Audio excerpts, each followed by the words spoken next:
तो अब बात करेंगे आपके लगन कुंडली के 10th लॉर्ड अगर आपके लगन कुंडली में ही 11th हाउस में स्थित हों तो ऐसी स्थिति में आपको इस प्लेसमेंट को कैसे विचार करना चाहिए। अब तक हमने बात की है 10th लॉर्ड की स्थिति 10th हाउस तक के लिए। तो 10th लॉर्ड अगर आपका 11th हाउस में चला गया है लगन कुंडली में तो 11th हाउस गेन का हाउस है। आपको हर प्रकार से इसमें गेन ही गेन होगा। तो पॉपुलैरिटी का गेन भी है, आपके प्रोफेशन वाइज अगर आपको प्रमोशन वगैरह मिल रहा है, अगर आपको लगातार सैलरी में इंक्रीमेंट मिल रहा है तो वो प्रकार का गेन भी है। और आपके काम की वजह से आपको जो रिवार्ड्स मिलते हैं, जो समय समय पर आपको जो नया काम कुछ आता है, अपॉर्चुनिटी मिलती है, नई जिम्मेदारियां निभाने का मौका मिलता है, तो हमेशा ऐसी कंडीशन में काम में कुछ ना कुछ बदलाव होता रहेगा। आपकी वर्किंग कंडीशंस में भी कुछ ना कुछ बदलाव होता रहेगा और आपका नेम और फेम इससे और अधिक बढ़ने के चांसेस बनेंगे। अब आपको उस पर्टिकुलर जो प्लैनेट है उसको देखना बहुत अहम है, वो ग्रह कौन सा है। अब क्योंकि अपने से एक आगे भाव में स्थित है, यानी अपने से अगले भाव में स्थित है, ऐसी कंडीशन में हो सकता है शनि जैसा ग्रह हो तो हो सकता है अपने खुद के ही घर में स्थित हो, लेकिन सूर्य जैसा अगर ग्रह है या फिर चंद्रमा जैसा ग्रह है तो वो भी अपने से अगर अगले घर में स्थित है, खुद के घर से अगर अपने से अगले घर में स्थित है तो निश्चित रूप से वो फ्रेंडली साइन में है। लेकिन कोई और अगर ग्रह है तो ऐसा ज़रूरी नहीं है कि वो अपने फ्रेंडली ही साइन में स्थित हो। तो ऐसे केस में आपको ये भी चेक करना है। अब देखिए 10th लॉर्ड अगर 11th हाउस में चला गया तो आपके काम की वजह से आपका नेम और फेम लगातार बढ़ता चला जाएगा।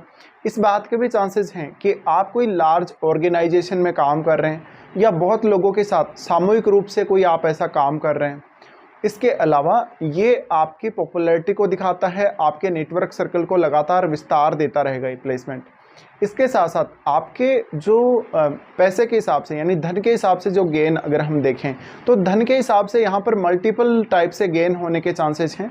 आपको आपके पिता से, आपके बड़े भाई से, आपके चाहने वालों से और आपको जो भी सैलरी के रूप में जो कुछ मिलता है वो भी।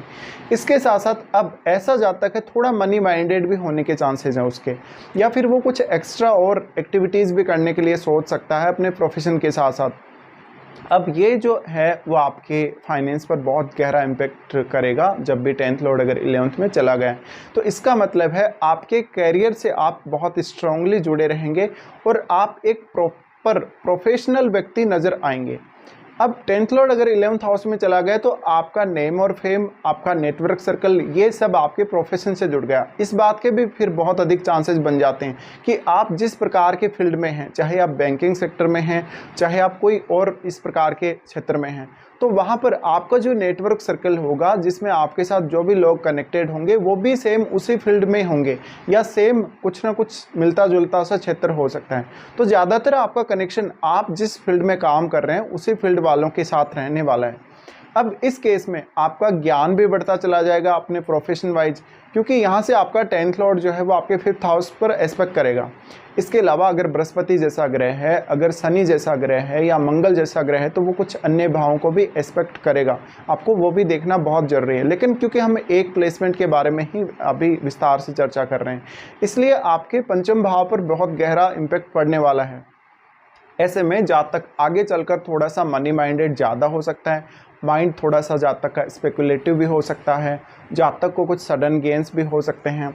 और आपके काम की वजह से आपके प्रोफेशनल लाइफ में जो भी चेंजेस आएंगे उनकी वजह से आपकी पॉपुलैरिटी, आपके नेम फेम, आपके मान सम्मान, आपकी प्रतिष्ठा, इन सब पर बहुत गहरा असर पड़ेगा।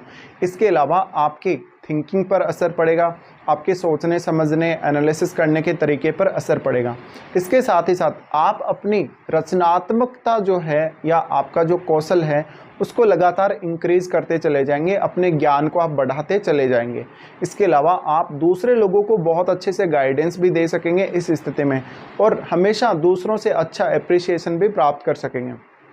अब आपका जो 10th हाउस है उसमें कोई ग्रह स्थित है या नहीं है, आपको ये देखना है। इसके साथ साथ आपके 11th हाउस में कोई अन्य ग्रह स्थित है या नहीं है।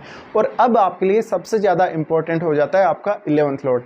11th लॉर्ड का संबंध कौन कौन से भाव से बन रहा है आपको ये देखना जरूरी है। और 11th लॉर्ड आपके चार्ट में कहाँ बैठा है, कौन से भाव में बैठा है। इसके साथ ही आपके 5वें भाव में कोई ग्रह है या नहीं है, आपको ये देखना बहुत महत्वपूर्ण है। इसके साथ साथ 5वें भाव के अलावा आपको ये भी देखना है क्या आपका जो 10th लॉर्ड 11th हाउस में बैठा वो किसी अन्य ग्रह के साथ बैठा है, वहाँ कोई राहु या केतु का कोई संबंध है या नहीं है, ये सब आपको चेक करना है। अब यहाँ पर सबसे मेन जो आपको फोकस करना है वो उस पर्टिकुलर जो प्लेनेट है उस पर फोकस करना है, क्योंकि अगर शनि जैसा ग्रह है तो वह आपके नेटवर्क को सीमित भी करेगा। अगर लेकिन शुक्र जैसा ग्रह है, लेकिन अगर बुध जैसा ग्रह है तो वो आपके नेटवर्क को सीमित करने के बजाय बढ़ाएगा।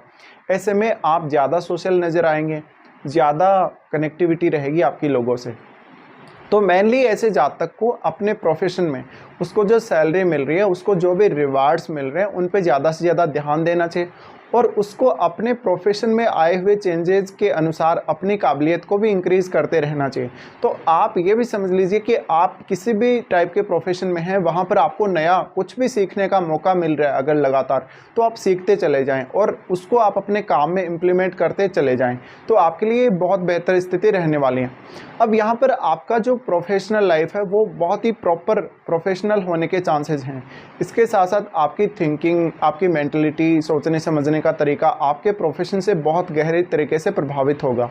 इसके साथ साथ आप कुछ हद तक अपने लिए बहुत अच्छे इनकम सोर्सेज भी खोज पाएंगे। अब आपका जो प्रोफेशन का संबंध है वो आपकी संतान से भी बनेगा, क्योंकि आपका 10th लॉर्ड आपके 5th हाउस को एस्पेक्ट कर रहा है।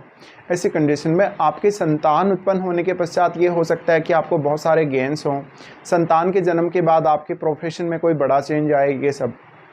तो यहाँ पर आपको इस प्लेसमेंट के हिसाब से इसी प्रकार से विचार करना चाहिए।